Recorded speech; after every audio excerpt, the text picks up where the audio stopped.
First started working on instruments when I was aged about 11. My father bought me a banjolin. I found that I enjoyed cleaning it more than I did actually playing it, and I think that's where my love of taking instruments apart and putting them back together again, I think that's where it came from.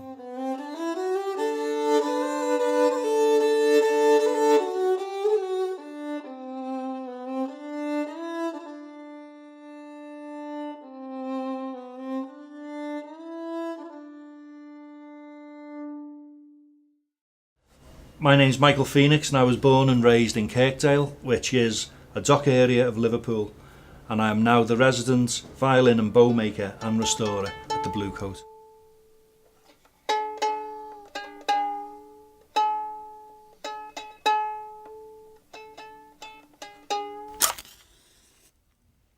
What sets my instruments apart from other makers is that I make totally in the style of Antonio Stradivari, so I don't use any power tools or electricity when I make new instruments. So I would use hand tools only, and when the light fails I would use candlelight. Working in candlelight shows the imperfections, bumps and troughs clearly on an instrument, like the craters on the moon. It's very calming. It can be kinder on the eyes and easier to concentrate, as everything else in the room is in darkness.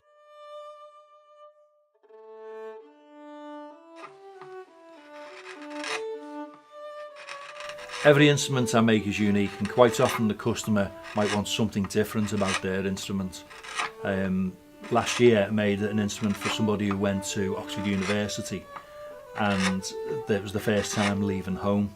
And so inside the instrument I put a lock of hair from the father, the mother and the sister and the two brothers, so that when the student took the instrument away with them to university, they didn't feel as though they were on their own.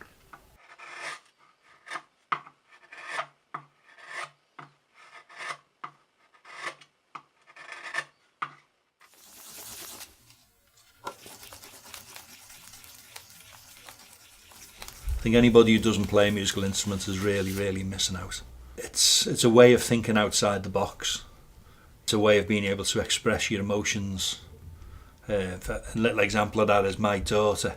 When she was 4, her hamster died. When we told her what had happened and she seen the hamster, she sort of accepted it and went upstairs.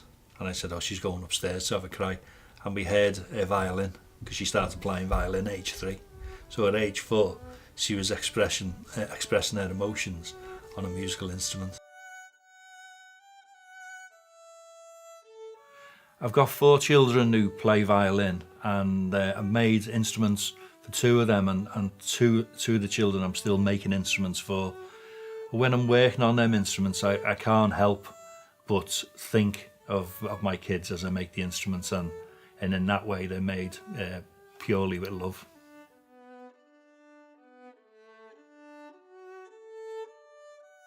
People often ask me what it's like to play a Stradivari. Well, the one that I had in the workshop last year, I actually didn't play it at all, because you see I'm a maker, not a player, and its beauty and excellence to me is the way in which it's made, and the sound is more or less a byproduct.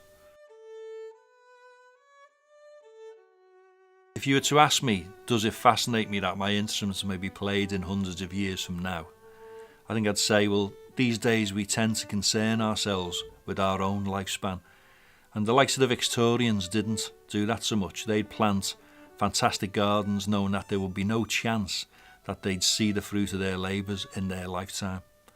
Maybe we've lost some of our unselfish legacy.